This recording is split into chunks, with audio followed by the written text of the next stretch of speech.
An incredible second session on Sunday, heading into Championship Monday, and we'll get to David Ronsley in just a moment with that update, but we've stopped by our good friends and great partners with Rawlings. Jordan Wolf joins us. We know Rawlings since 1887. We know their gloves. We know the work they do, but Rawlings has also grown immensely, Jordan, in the area of protection, protective equipment, and especially new technology. Yes, we have. We came out with our own rating system. Basically, it's called RPR. Our hashtag is Know Your Speed. So basically, the NOxie equivalent to get a helmet on the market is only 68 miles an hour. What we're doing is we're passing those same tests at 80, 70, and 90 miles an hour. We're the official Major League helmet and minor league helmet, which are 100-mile-an-hour helmets, and now our college sports teams will be wearing the 90-mile-an-hour helmet this upcoming season. All right, for the best of the best, our Vice President of Player Personnel with all of Sunday's Session 2 action, here's David Ronsley. Thank you very much, Darren. It's late Sunday night, and we are deep into the playoffs here at the WWBA World Championships in Jupiter, Florida.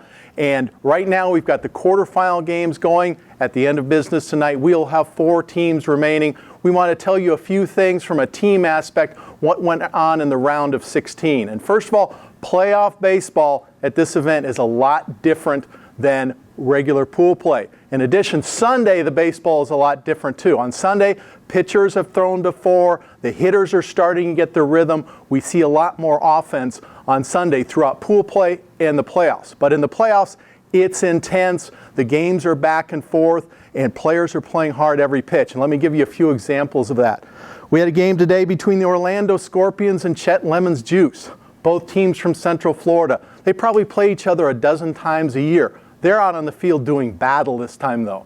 It was 4-3 going into the 7th inning. Key player in the game, Weston Davis for the Orlando Scorpions. He comes in the 6th inning, really does a great job, sort of acting as the closer. I know in baseball we talk a lot of times about maybe the closer needs to pitch in the 8th inning in Major League Baseball if that's the center lineup.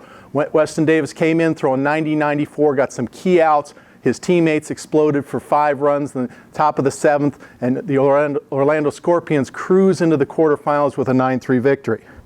We had a crazy game between the Atlanta Blue Jays and the Florida Burn. The Blue Jays go up early, 1-0. The Burn comes back with a 6 spot, up 6-1. The Blue Jays come back and are up 7-6. The Burn come back and they're up 9-7 going into the bottom of the 7th.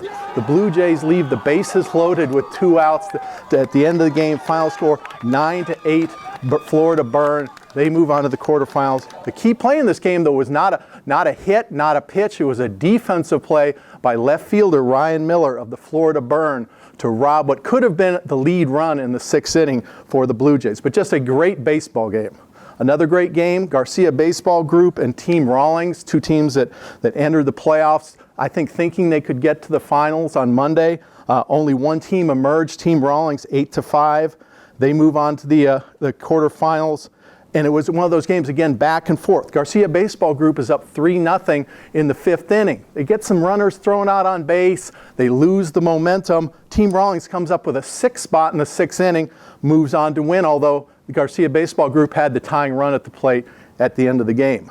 A couple games a little easier. Teams that when you get to the quarterfinals, if they've had it easy, that could be an advantage. The Reds Midwest Scout team, headed by former Perfect Game scout Andy Stack, now with the Reds, they won 13-1 over the Houston Banditos in 4 innings, so they didn't have to burn any pitching. Another team, Evo Shield Canes, won 2-1. Right-hander Blake Bivens was outstanding in that game, 90-94 for 6 innings, allowed only 2 hits and an unearned run. Evo Shield probably has the most pitching left of any team in the event right now. Moving on a little bit, we do have a subplot.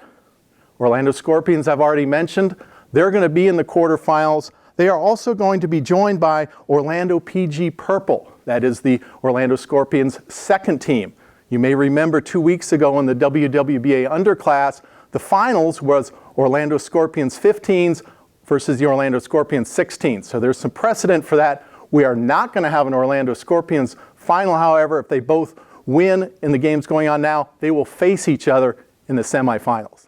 All right, thank you very much, David. Now with Matt Kelly, because we're shifting over to gloves, and I think conceptually what's so much fun about Rawlings and the gold glove, simply put, is these players around here, players at home, can put their hands in the same models that Gold Glovers Alex Gordon use or Gold Glover Yadi Molina. Correct, very correct. We got the two right here. This is Yadi's. The exact game day model, 34-inch in diameter. Then we got Alex Gordon in the exact two-tone color and the 12 3/4 inch. And obviously the gold gloves will be announced here coming Tuesday on ESPN2 in the evening. Correct. And then we'll have a gala on November 8th in New York in the Plaza Hotel. Perfect Game is proud to attend that gala for the second consecutive year. All right, that puts a wrap on Sunday. The championship right around the corner.